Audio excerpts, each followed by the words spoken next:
The train screeched to a halt, belching black smoke into the burning afternoon sky.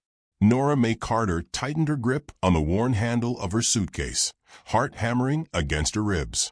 She stepped down into the dust-choked air of Dry Creek Junction, the sun glaring so hard it felt like it could peel skin from bone. Her boots crunched against the cracked earth as she looked around, searching for a familiar face, a welcoming smile. Instead, she found curious stares, some pitying, some amused. Nora drew in a shaky breath and pressed the mail-order contract tighter against her chest. Mr. and Mrs. Langford. That was the name on the parchment, ink faded but promises bold. A new life, a home, maybe even love, if she dared hope for it. She brushed a loose strand of hair from her damp forehead and squared her narrow shoulders. A squat woman with a hawk-like nose and a wide-brimmed hat bustled toward her, followed by a broad-shouldered man whose face had been carved by the hard years. They stopped a few feet away, eyeing her up and down as if she were livestock at auction. "You're Nora Carter?" the woman asked, voice pinched and skeptical. "Yes, ma'am," Nora answered, willing her voice to sound steadier than she felt. The man shifted, squinting against the sunlight. His mouth twisted, barely hiding his disappointment. Mrs. Langford turned, whispering furiously into his ear. Nora caught the words, "Too small, frail, not what we wanted." Heat rose to her cheeks, and it wasn't from the sun. Mrs. Langford straightened, smoothing the front of her heavy skirts, as if steeling herself for an unpleasant task. "We expected someone sturdier," she said, with a tight, artificial smile. "A woman who could carry her weight, and then some." Nora's heart dropped into her boots. She opened her mouth, searching desperately for something to say, some defense against this swift, cutting judgment. She had hands that could pluck chickens, patch trousers, lift hay bales if need be. She had spirit, enough to fill a canyon. But none of that seemed to matter. "I assure you, ma'am, I'm—" "No need," Mr. Langford interrupted, waving a dismissive hand. "We need a wife who can help run a ranch, not a little girl playing at house." The world tilted slightly. Nora fought the tears clawing at the corners of her eyes. Around her, the townsfolk who had gathered to watch the new bride's arrival began whispering. Some chuckled. Someone spit into the dust. Mrs. Langford leaned closer, voice dripping sugar over vinegar. "Maybe you'll find work at the saloon, dearie. I hear they're always looking for delicate girls." A fresh round of laughter rippled through the station platform. Nora stiffened her spine, refusing to let them see her break. Without another word, she turned on her heel and marched away from the platform, each step pounding anger and humiliation deeper into her bones. The sun was sinking, dragging long shadows across the dirt streets. Nora had no idea where she was going, only that she had to keep moving. She passed rows of shuttered stores, dusty porches, and creaking signs.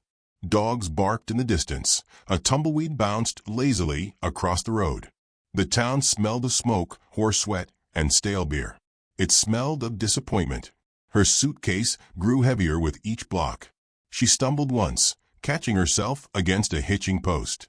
A tear escaped despite her best efforts. She scrubbed it away with the back of her hand, jaw clenched. "You get out of here, runt," a boy called from a stoop, tossing a pebble that skipped across the dirt at her feet. Nora straightened and kept walking. From the shadowed porch of the general store, Clint Maddox watched the scene unfold. He saw the tiny woman with fire in her step and stubbornness set into every line of her body. Saw how she blinked back tears and walked on without begging, without folding. Most folks in Dry Creek were fools. Clint Maddox had buried a wife and child before he turned 30. He knew that strength didn't always come wrapped in a big frame. Sometimes it lived in the small, battered things too stubborn to fall over. He adjusted the brim of his hat, a slow smile tugging at the corner of his mouth. "Well," he muttered to no one but the dying sun, "ain't that the biggest fool mistake I ever did see?" Nora found herself at the edge of town where the land flattened into endless grass and sky. She dropped her suitcase and sat heavily on a splintered fence rail. Tears finally spilled down her cheeks, hot and shameful. She buried her face in her hands, feeling small, unwanted, utterly alone. The letter had promised hope. promised a new beginning. Now it felt like another cruel trick played by a world that had never found room for a woman like her. The sun dipped lower, painting the horizon in bloody streaks. Coyotes howled somewhere in the distance. The air cooled and Nora shivered. She didn't hear the slow, steady bootsteps approaching until a voice spoke from the shadows. "Miss Carter." Nora jolted upright, wiping her face quickly. A man stood a few yards away, silhouetted against the burning sky. Tall, broad, with a battered hat pulled low over his eyes. His voice was low, rough, but not unkind. She scrambled to her feet, hands tightening around the strap of her suitcase. "Who's a skin?" The man tipped his hat back just enough for her to see a worn, weather-beaten face with sharp gray eyes. He didn't smile, but there was no cruelty in his gaze either. "Name's Clint Maddox. I run a ranch about 10 miles from here." Nora swallowed hard, heart thudding with fresh fear.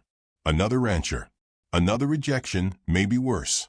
"I saw what happened back there," Clint said, jerking his chin toward the town. "Ain't right what they did." Nora opened her mouth, but no words came out. She didn't know whether to thank him, curse him, or cry.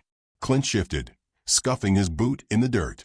"Ain't looking for a wife," he said bluntly. "But I got land. More land than I can keep up with on my own. Could use help if you're willing to work." The offer stunned her into silence. "You'll have your own room," he added after a moment. "Fair pay. Ain't charity." Nora stared at him, searching for the catch. But there was only plain truth written across his sun-browned face. She wanted to ask why. Why take a chance on her when no one else would? But pride welded her mouth shut. She nodded instead. "All right," she said hoarsely. Clint gave a single nod in return, like they'd struck some unspoken bargain older than either of them. He turned, heading toward a dusty buckboard hitched nearby. Nora bent to grab her suitcase, lighter somehow now, and followed. As she climbed up beside him, and they rolled out into the wild, endless prairie, the last of the sun dipped below the horizon. The land was vast and untamed, stretching farther than her eyes could see. Fear gnawed at her, but beneath it, deep down, something else flickered. Hope. Maybe the Langfords hadn't been her future after all. Maybe, just maybe, it lay somewhere out there between the broken fences, the howling coyotes, and the dying light. And maybe, she thought, glancing sideways at the grim-faced man beside her, she wasn't nearly as alone as she felt. The buckboard creaked and groaned as it rattled over the cracked earth. Clint handled the reins with an easy grip, his body swaying naturally with the rough rhythm. Beside him, Nora sat stiffly, suitcase balanced on her lap, watching the world blur past in shades of gold and brown. Her mind was a thicket of doubts and questions, but Clint's silence made her wary of speaking first. The road unwound ahead, framed by scraggly mesquite and low, stubborn hills. As the town disappeared behind them, the tension in Nora's chest loosened, just a little. Here, the land was too big to care who she was. Out here, nobody laughed at the shape of your dreams. "You ever worked a ranch before?" Clint asked after a long while, his voice low and steady. Nora hesitated, then answered honestly, "No, sir. But I can learn. I can work hard." He gave a grunt that might have been approval or simply acknowledgement. She couldn't tell. But he didn't turn her away, and that counted for something.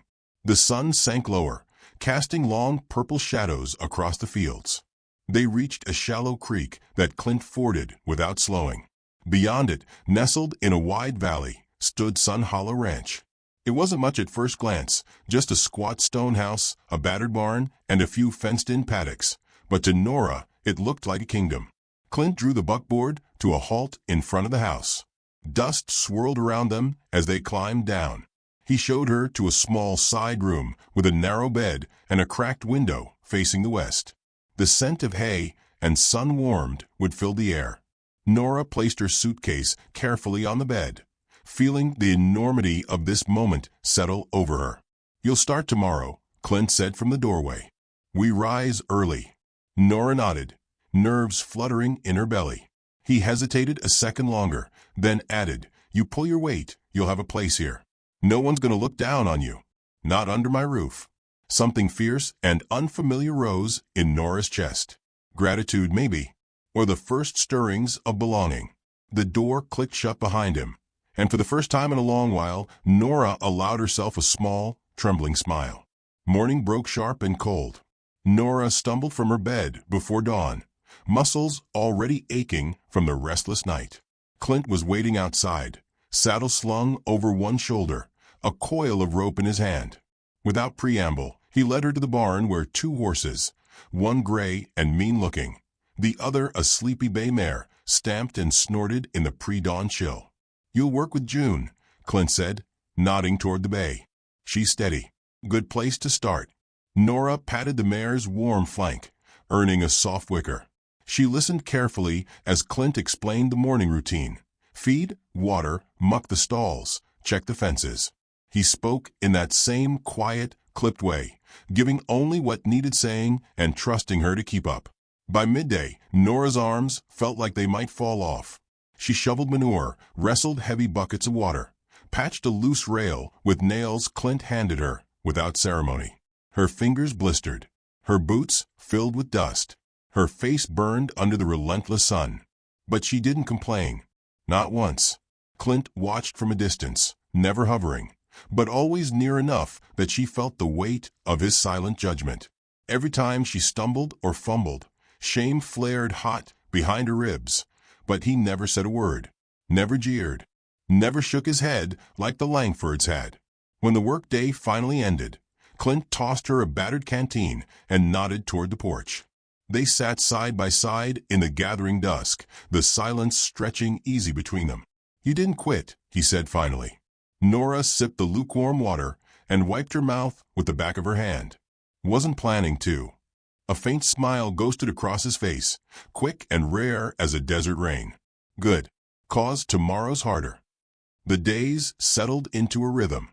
Before the sun rose, Nora was in the barn, feeding and grooming. Mid-mornings, she helped Clint mend fences, drive strays back into the herd, and wrestle stubborn gates into place. Afternoons were for cooking, sewing, tending the small garden Clint's late wife had planted years ago. Each task bruised her hands and stiffened her muscles, but with every splinter and sweat-soaked hour, she felt herself growing tougher, more certain. One afternoon, while hauling feed sacks from the barn, she heard a low bellow behind her. She turned just in time to see a young bull break through a weak section of fencing, charging straight toward her. For a breathless second, panic froze her to the spot. Then instinct took over. Nora darted sideways, narrowly missing the bull's horn as it slashed the air where she'd been standing.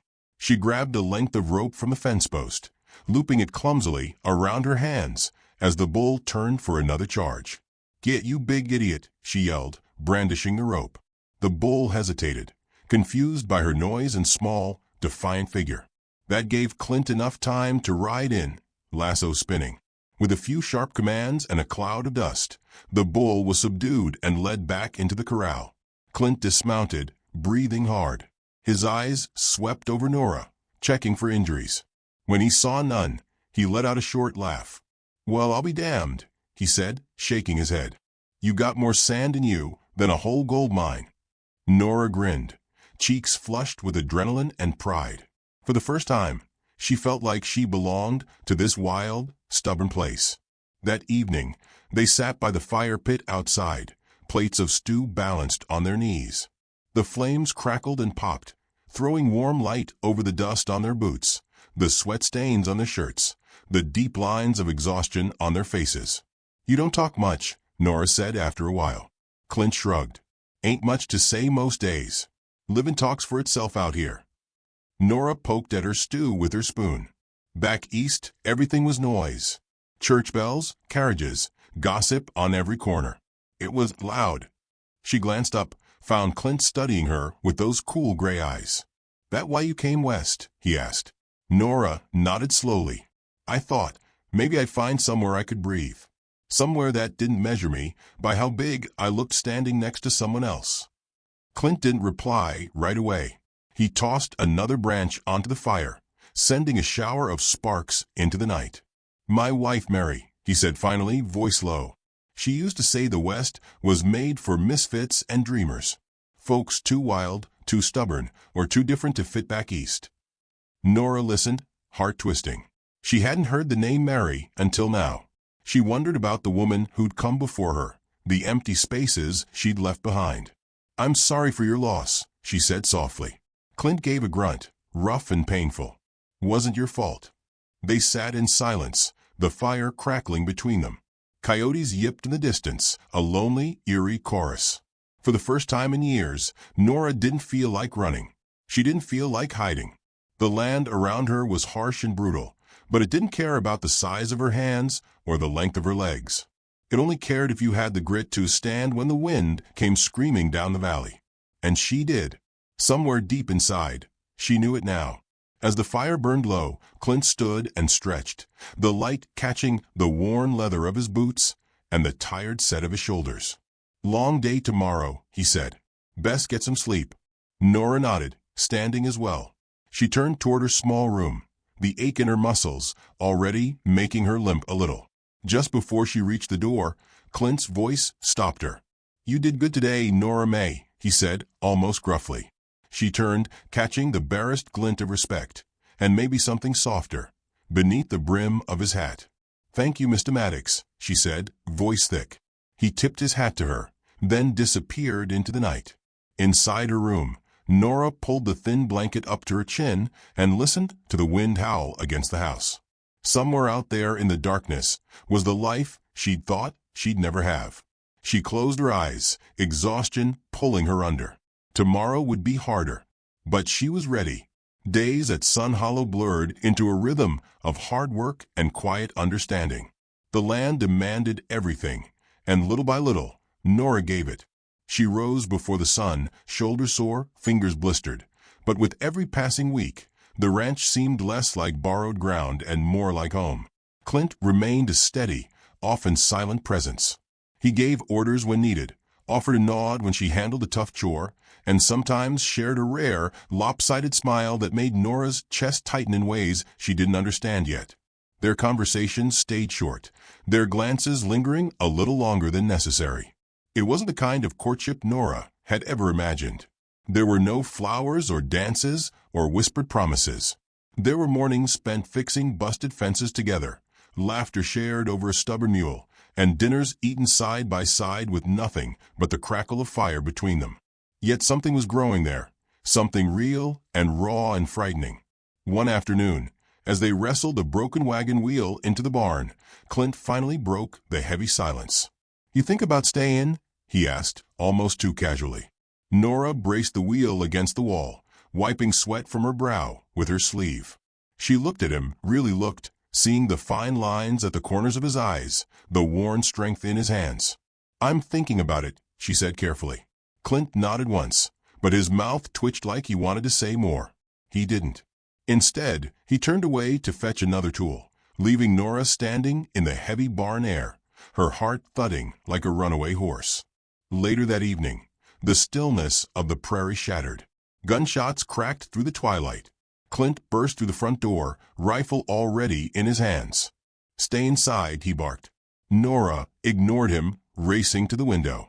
Out beyond the paddocks, shadows moved 3, maybe 4 men on horseback, rifles flashing in the dying light. Bandits. Raiders. The kind of trouble that could go to a place like Sun Hollow in a single night. Without thinking, Nora grabbed Clint's spare rifle from the rack near the door.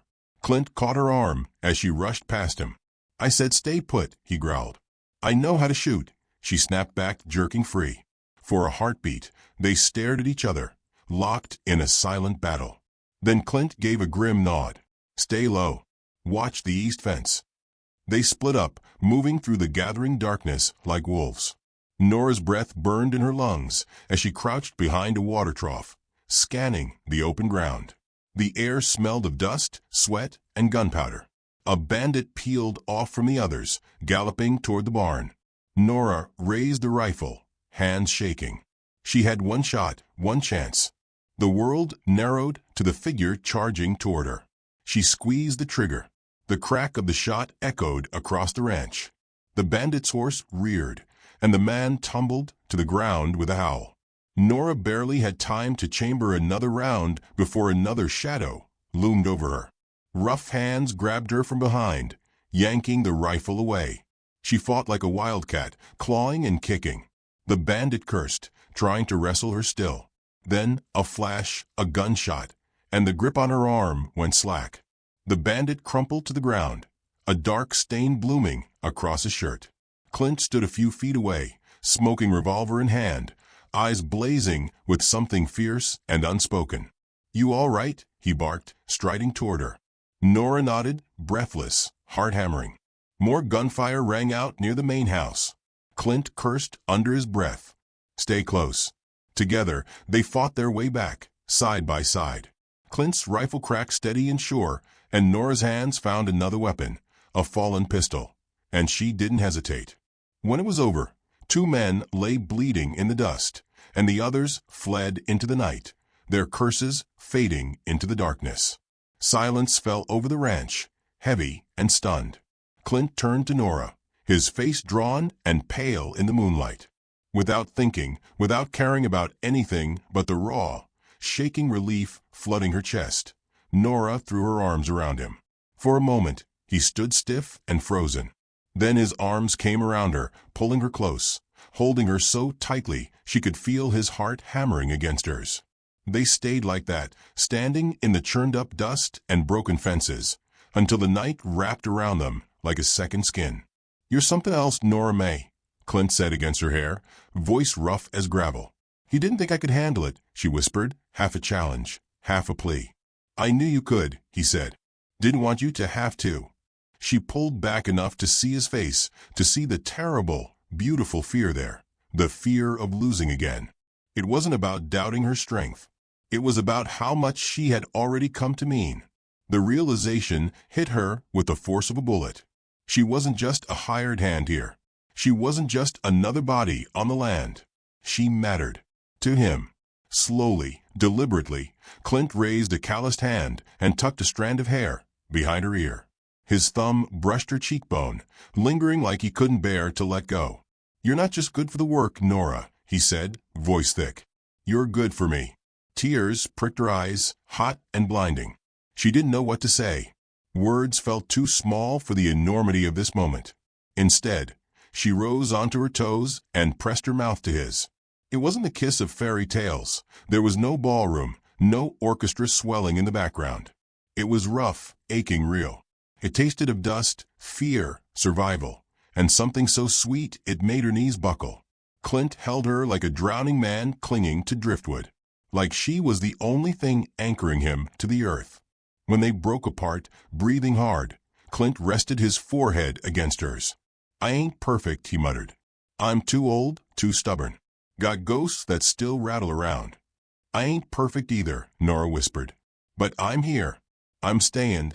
He closed his eyes for a moment, like he was praying, or maybe just thanking the stars above for this impossible second chance. The ranch was battered, fences broken, cattle scattered. Tomorrow would bring more backbreaking work, more problems, more dust and blood and sweat. But tomorrow could wait. Tonight, under the endless velvet sky, they had each other. They stood together in the ruined yard, the ranch house behind them battered but still standing, the prairie winds singing around them. For the first time since stepping off that miserable train, Nora Mae Carter wasn't running, wasn't fighting to prove her worth. She was home. And as Clint's fingers intertwined with hers, rough and warm and sure, she realized something even deeper. She was loved. Spring came to Sun Hollow with a stubborn kind of beauty. The rains were stingy, the winds merciless, but life clung to the land with the same grit that filled Clint Maddox and Nora Mae Carter. Together, they repaired the battered fences, rebuilt the barn's broken doors, and rounded up every last steer scattered during the raid. Side by side, they forged something tougher than mere survival. They forged a life. In the mornings, Clint showed Nora how to read the sky, how to smell a coming storm before it ever touched the earth. She taught him to laugh again, teasing him mercilessly when he pretended his cooking was anything short of terrible. Their days were a mix of work and quiet companionship, the kind that needed no words to be understood. But the world beyond the ranch didn't forget them. Word spread fast that Sun Hollow had fought off a bandit raid, and won. Folks in town who once turned their backs now tipped their hats when Clint and Nora rode in for supplies. Some were kind, others curious, a few still skeptical. Change came slow in the West, slower than a river carving canyons through stone. One Saturday afternoon, while loading sacks of grain into the wagon, a stranger approached them. A man in a fine Eastern suit, out of place among the dust and sun-bleached storefronts. "You Nora Mae Carter?" the man asked, voice sharp and official. Clint's hand instinctively found the butt of his revolver, his body tensing like a coiled spring. Nora stepped forward before the situation could ignite. "I am," she said calmly. The man pulled a folded document from his coat pocket. "Your uncle's passed. Left a small inheritance back east. Enough to set you up real comfortable. If you want it." Nora's heart stumbled. The past she thought she'd outrun had found her after all. The man pressed the papers into her hand, then tipped his hat and disappeared down the dusty street, leaving a swirl of questions behind. That night, under the stars, Nora sat on the porch steps, the letter heavy in her lap. Clint lowered himself beside her, the boards creaking under his weight. "You gonna go?" he asked, voice low. She turned the papers over in her hands, feeling the thickness of the promise inside them. A house in a quiet town. A life free of backbreaking labor. Safety. But not him. Nora looked out over the land. The paddocks stretched like patchwork into the horizon, the barn still wearing its battle scars proudly, the faint glow of firelight spilling from their kitchen window. "Money's nice," she said finally, "but it ain't home." Clint let out a breath he hadn't realized he'd been holding. His hand brushed against hers, tentative at first, then firm. "You sure?" he asked. "Ain't no easy living here. Never will be." "I don't want easy," she said. "I want real." He turned toward her fully then, moonlight catching the edges of his face, the deep lines earned from years of sun and sorrow, the fierce tenderness he'd fought so hard to hide. "You want this?" he asked, voice rough. She smiled, tears stinging her eyes. "I want you." The next morning, Clint rode into town while Nora tended the stock. When he returned hours later, he wore a sheepish look and carried a tiny, battered velvet box. It wasn't much. The silver band was scuffed and plain, the little stone cloudy with age. But when he knelt in the dust, one knee pressed into the cracked earth, and offered it to her, it gleamed brighter than any diamond could have. Nora pressed a shaking hand to her mouth, laughter and sobs tangling in her throat. "You marry me, Nora Mae?" Clint asked, voice catching. She dropped to her knees, kissed him hard enough to knock his hat clean off, and whispered, "Yes. Yes, 100 times." They married in the small-town church with the cracked bell tower. No lace, no orchestra, no crowd of smiling guests. Just Clint, Nora, the preacher, and a handful of neighbors who had started to believe in them. When the preacher said, "You may kiss the bride," Clint didn't hesitate. He kissed her like a man who'd been lost in the desert too long, finally finding water. The gathered few hooped and hollered, and someone fired a pistol into the air, because that was the closest thing to church bells the town had. Sun Hollow flourished under their care. The rains came a little kinder that year. The calves fattened, and Clint built a small addition onto the house, one with a rocking chair by the window, where Nora could sit and sew, or simply watch the sun sink behind the hills. Trouble still came, as it always would. A broken leg on a colt, a brush fire that licked too close to the fence line, a dry spell that turned the earth to cracked pottery. But they faced it all together, shoulders squared, hearts steady. One evening, months after their wedding, Nora stood at the edge of the paddock, watching the sunset paint the sky in wild colors, deep oranges, bruised purples, brilliant golds. The wind tugged at her skirts, carried the scent of fresh hay and wood smoke. Clint joined her, wrapping an arm around her waist. "Storm comin'?" he asked, watching the clouds pile up against the horizon. "Maybe," she said, "but I ain't afraid." He squeezed her gently, his hand warm and solid against her ribs. They stood in silence, the storm brewing in the distance, the ranch spread out before them, battered but unbroken. Clint turned his head, pressing a kiss against her temple. "You saved me, Nora Mae," he said, voice barely a whisper against the rising wind. She smiled, leaning into him. "You saved me first." The first raindrops spattered against the dry earth, raising tiny puffs of dust. The frontier was unforgiving, a place where dreams got chewed up and spit out if they weren't tough enough to survive. But here, on this ragged patch of stubborn land, they had carved out a piece of forever. As the rain came down harder, soaking them to the skin, Clint pulled Nora close and spun her in a slow, clumsy dance, laughing when she stumbled over his boots. She laughed with him, bright and reckless, letting the storm wash away every last piece of fear and doubt she had carried across the endless miles from the life she left behind. Their love was not delicate. It was not easy. It was as wild and as fierce as the land itself, built from dust, sweat, blood, and the kind of stubborn hope that refused to die. As the sky split open with thunder and lightning danced across the hills, Clint and Nora stood together, unyielding, unbreakable. Sun Hollow's new dawn had come, not with fanfare or parades, but with the quiet, stubborn promise of two souls who refused to give up on each other. And in the end, that was more than enough. If this story moved you, don't forget to like, subscribe, and share your thoughts in the comments.